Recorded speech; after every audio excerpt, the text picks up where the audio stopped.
Hello guys, कैसे हैं आप सब। आई होप कि आप सब अच्छे होंगे। और जो है आज हम बात करेंगे यूट्राइन कैंसर के बारे में।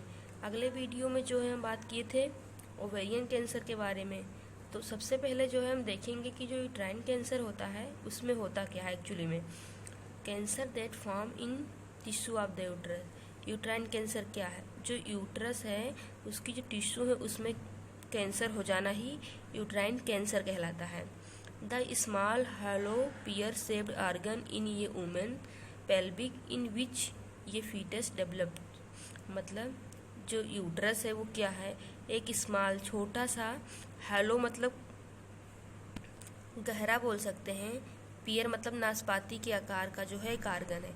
यूट्रस छोटा एंड हॉलो पियर से मतलब नाशपाती के आकार का एक ऑर्गन है जो कि पेल्विक कैविटी में होता है वुमेन्स के, और जिसमें कि जो फीटस यानी जो बच्चा है उसका डेवलपमेंट होता है यूट्रस के अंदर, उसको हम यूट्रस बोलते हैं। तो उसी यूट्रस के टिश्यू जो होती हैं उसमें कैंसर हो जाना ही यूट्राइन कैंसर कहलाता है। और यूट्राइन कैंसर को ही हम एंडोमेट्रियल कैंसर के नाम से भी जानते हैं। अब हम देखेंगे रिस्क फैक्टर क्या क्या है यूट्राइन कैंसर के। वो है इंक्रीज इस्ट्रोजन। अगर जो इस्ट्रोजन है वो बढ़ गया है बॉडी में तो उसकी वजह से जो है यूट्राइन कैंसर हो सकता है। यूट्राइन कैंसर जो है इस्ट्रोजन के बढ़ने की वजह से क्यों हो सकता है? क्योंकि जो इस्ट्रोजन है वो यूट्रस की जो लाइनिंग है उसको थिक कर देता है, और जिसकी वजह से जो टिश्यू का ग्रोथ है वो नॉर्मल तरीके से होने लगता है।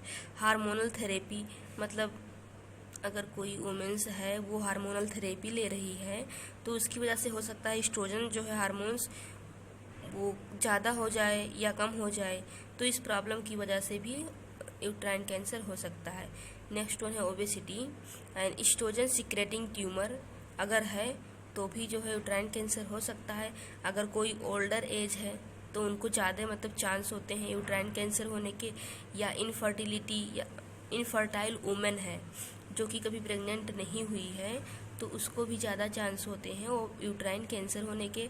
या जेनेटिक्स मतलब कि अगर कोई फीमेल है अगर उसको यूट्राइन कैंसर है तो उसके जो बच्चियां होंगी उनको भी आगे चलकर यूट्राइन कैंसर हो सकता है। नेक्स्ट वन हम देखेंगे सिम्टम्स। तो सबसे पहले क्या है इसमें ब्लीडिंग और वाटरी डिस्चार्ज फ्रॉम वेजाइना। मतलब अगर किसी को यूट्राइन कैंसर है तो उसमें क्या होगा? ब्लीडिंग होगी और वाटरी मतलब वाटरी डिस्चार्ज होगा वेजाइना से। डिफ़िकल्ट और पेनफुल यूरिनेशन मतलब जब जो वुमेन्स होगी अगर किसी को यूट्राइन कैंसर है तो वो जब यूरिन पास करने जाएगी तो उस टाइम क्या होगा? बहुत ज़्यादा पेन होगा और डिफ़िकल्टी होगी यूरिन पास करने में, और बैक पेन होगा। स्वेलिंग इन लेग, और अगर किसी को यूट्राइन कैंसर है तो उसके लेग में जो है स्वेलिंग हो सकता है। In later stage of the disease मतलब ये जो डिजीज है यूट्राइन कैंसर है इसके लेटर स्टेज में जो है वुमेन क्या फील करेगी? पेल्विक पेन, और वो एक्सपीरियंस करेगी क्या मतलब महसूस करेगी कि हमारा जो वेट है वो लॉस हो रहा है। ये जो है कब पता चलेगा?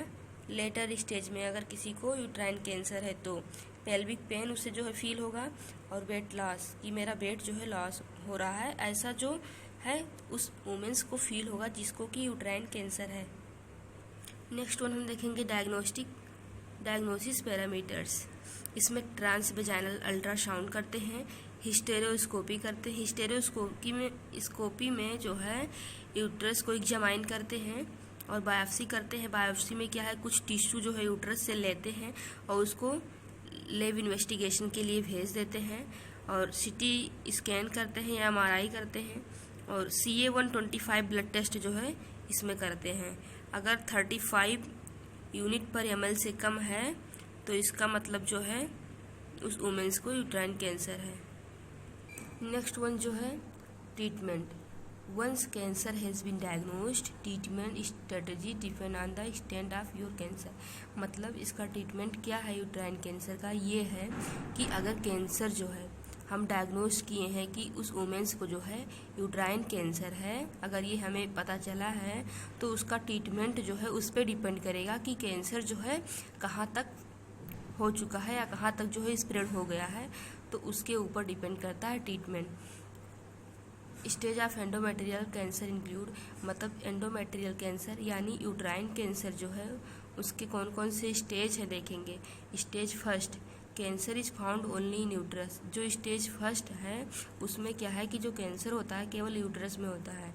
और स्टेज सेकेंड, इसमें क्या है, cancer is present in both the uterus and cervix. और स्टेज जो सेकेंड है इसमें जो कैंसर है वो दोनों में हो जाता है, मतलब यूट्रस और सर्विक्स तक जो है कैंसर हो जाता है। और स्टेज थर्ड, इसमें क्या है, cancer has spread beyond the uterus but has not reached the rectum and bladder. जो स्टेज थर्ड है इसमें क्या है कि जो कैंसर है वो यूट्रस में होगा तो होगा ही, उसके साथ साथ में यूट्रस के बाद भी जो आर्गन है उसमें फैल सकता है।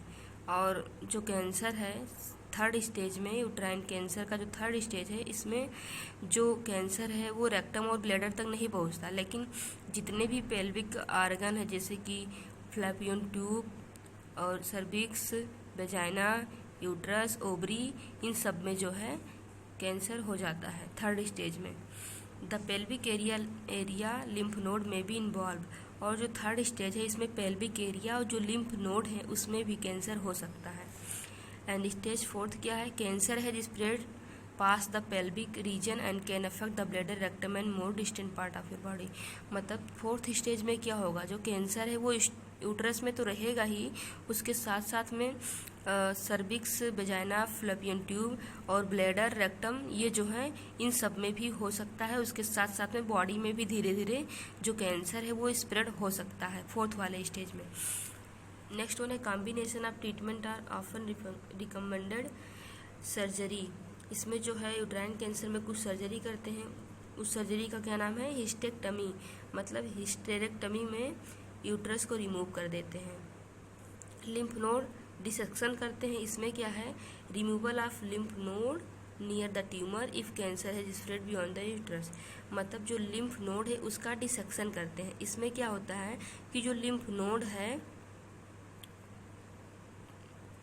ट्यूमर के पास में उसको जो है रिमूव कर देते हैं। अगर कैंसर जो है यूट्रस के बाद वाले आर्गन में स्प्रेड हो गया है तो जैसे कि फ्लैपियन ट्यूब, ओवरी, सर्विक्स, इन सब में हो गया है तो लिम्फ नोड को जो है रिमूव कर देते हैं।